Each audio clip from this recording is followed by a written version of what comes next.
My name is Chris Nelson, and I'm an adult college student, and I've been asked to talk about a reflective essay that I wrote for a class.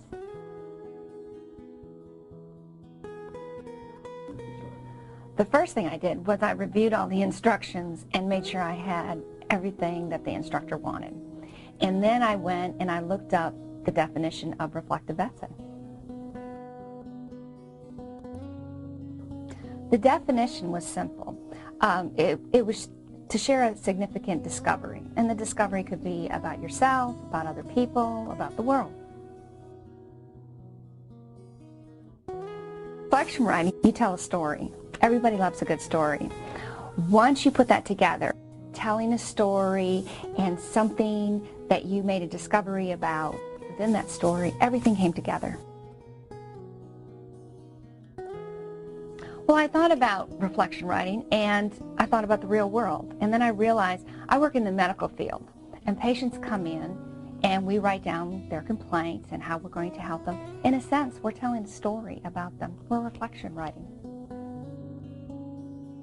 I looked at examples from other writers. I went to the textbook, I went to the web, and I realized I found out how to organize a good reflection.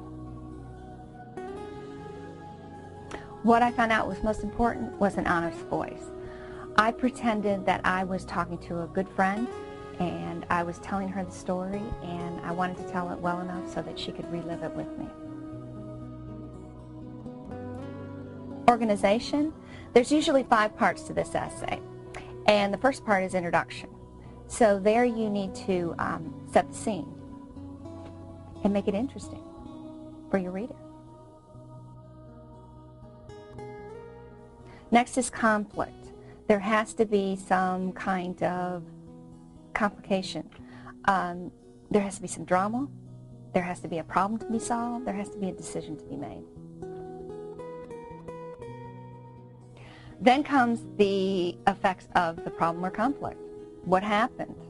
This is when the reader is most intense with the story. Finally, the problem's over. You have a solution. This is why it's called the resolution. Many reflections also have a conclusion. They reinforce the point, close the loop, bring it back to the beginning. How did I go about writing it? I first made a list of topics, and I brainstormed them, and I was looking for quantity, not quality. I picked a topic, I brainstormed a little about it, and then I did everything I could to remember everything that summer about the infamous cookie dough incident. After I had my topic, I outlined. I believe if you have a good outline, you will have good writing. I think with a good outline, the writing just falls in place.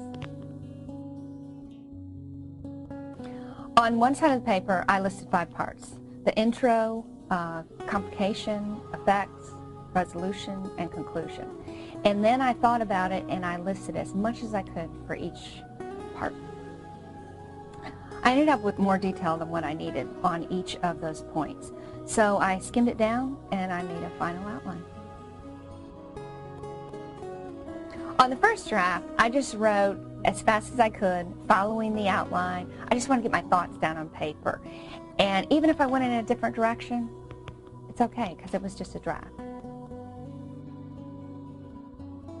After the first draft, I go back and I remove everything that takes away from my point. And then I take it to somebody else and I have them read it, because that's what really helps me.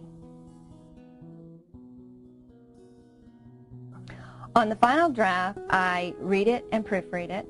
I like the spelling and grammar check on the computer. And then I take it to somebody else and have them do the same.